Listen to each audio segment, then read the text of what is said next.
আজকে আমি শিঙি মাছ রান্না করব কাঁচা কলা দিয়ে। দেখেন শিঙি মাছটা কত সুন্দর করে পরিষ্কার করে দিয়েছে। আর হচ্ছে কি আমার বৌমাই পরিষ্কার করেছে এই মাছটা। আর আমি এই কাঁচা কলাটা একটু হলুদ মাখিয়ে রাখবো। আপনারা একটু হলুদ মাখিয়ে রাখবেন, পরে ধুয়ে নেবেন, দেখবেন এই কলার কষটা কী সুন্দর উঠে যায়। হলুদ দিয়ে মেখে রাখবো, পরে আমি ধুয়ে নেবো, দেখবেন সুন্দর কষ উঠে যায়। আজকে আমি শিঙি মাছ রান্না করবো কাঁচা কলা দিয়ে, জিরে আদা বাটা দিয়ে, পাতলা ঝোল।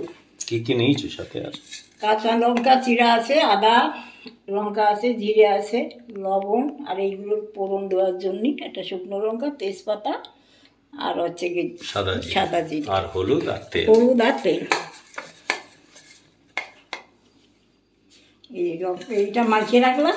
তারপরে আমি ধুয়ে নেবো, একদম কষ একটু থাকবে না, পরিষ্কার হয়ে যাবে কলা। আপনারাও রান্না করবেন যখন, তার আগে শিঙি মাছটাও তো ম্যারিনেট করবো। আর শিঙি মাছটাও আমি লবণ হলুদ দিয়ে মাখিয়ে নেব। আমি হাতটা ধুয়ে নিচ্ছি, হাতটা ধুয়ে আমি শিঙি মাছটাও লবণ হলুদ দিয়ে মেখে নেব। আপনারা দেখতে থাকেন।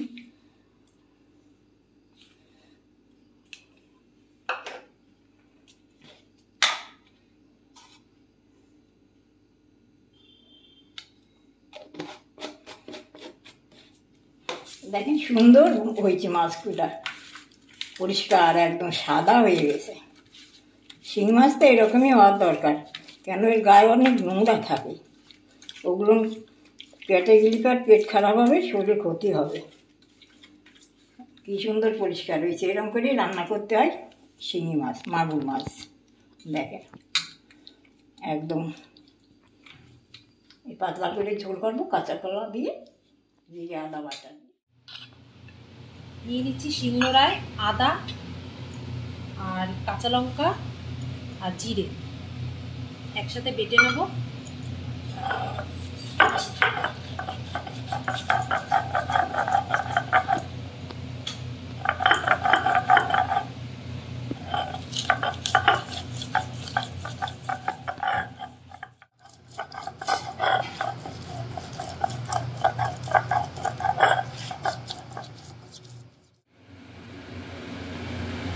এই মাছটাকে 10 মিনিট আগে লবণ হলুদ মেখে রাখছিলাম। শিঙি মাছ তো কষে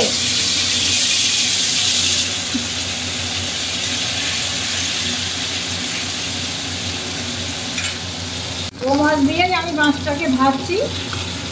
আর এই মাছটা রুগীর পক্ষে খুবই উপকার, যাদের জ্বর হয়, পেট খারাপ হয়, তাদের পক্ষে খুবই উপকার এই শিঙি মাছ। বড়রাও খেতে পারে, সবাই খেতে পারে।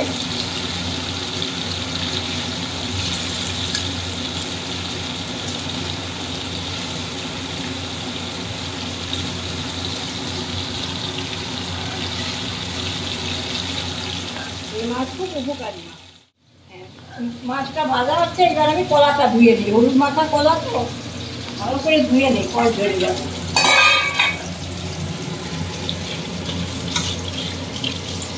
এই দেখেন একদম কলায় একটু কষ নেই।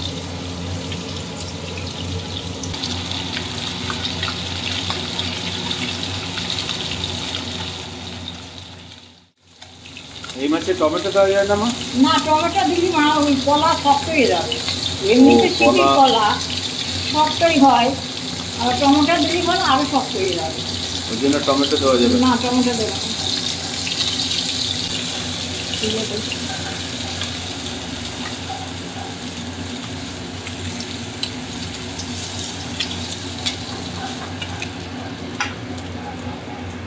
এবার কলাটাকে আমি ভেজে নেব।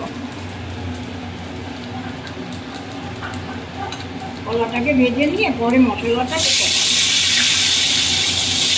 কলাটা ভেজে তুলে নিয়ে তাড়াতাড়ি রান্না হয়ে যায়, একটু কঠিন রান্না না।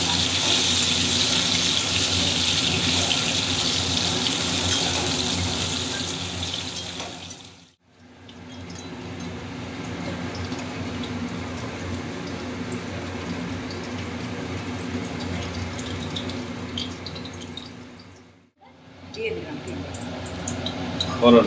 ফোড়নে, আর দুটো তেজপাতা ফোড়নে দিয়ে দিলাম।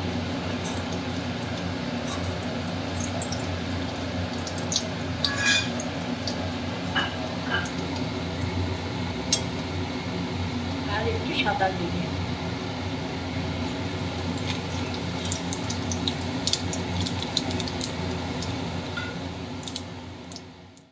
আদা জিরে লঙ্কা,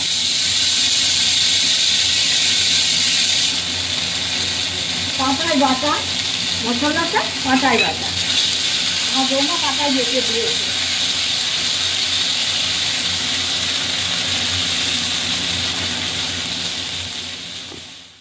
অল্পই দেবো কাদা রসের জন্য।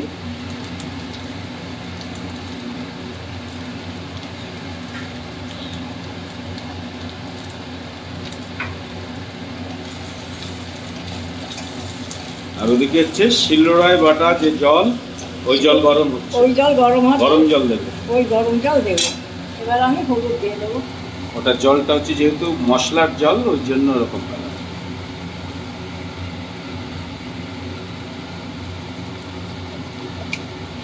হলুদটা সবসময় শেষে দিতে হয়, মশলা ভাজা অর্ধেক হয়ে গেলে দিতে হয়, নাহলে বেশি ভাজা হয়ে গেলে মশলা হলুদ তিতো হয়ে যায়।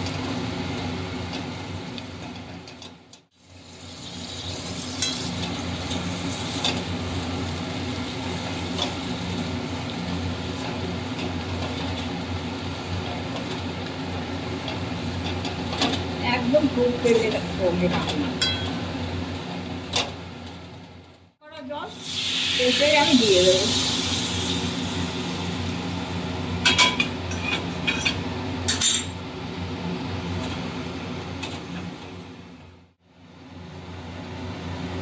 এবার আমি লবণ দিয়ে দিচ্ছি, এই লবণটা দিয়ে দিলাম, অল্প পরিমাণ মতনই দিয়ে দিলাম, মাছে মাখানো আছে।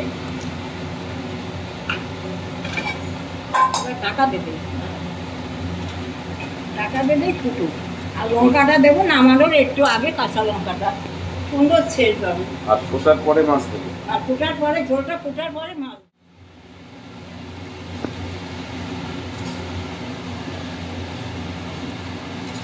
এবার মাছগুলো দিয়ে দিচ্ছি। ওহ, কি সুন্দর গন্ধ এসছে,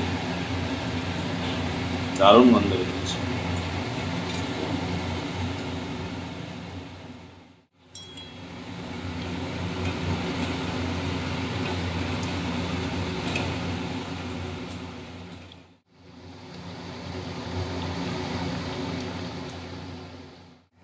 কাঁচা লঙ্কা দিয়ে দিচ্ছি এবারে নামানোর আগে।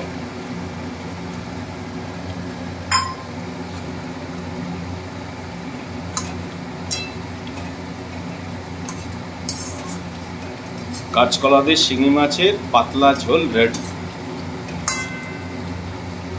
এবার নামিয়ে দেবে, তাই তো? এটা ভালো হয়েছে, কালারটা কি সুন্দর হয়েছে। গন্ধ খুব দারুণ গন্ধ বেরোচ্ছে, অসাধারণ গন্ধ।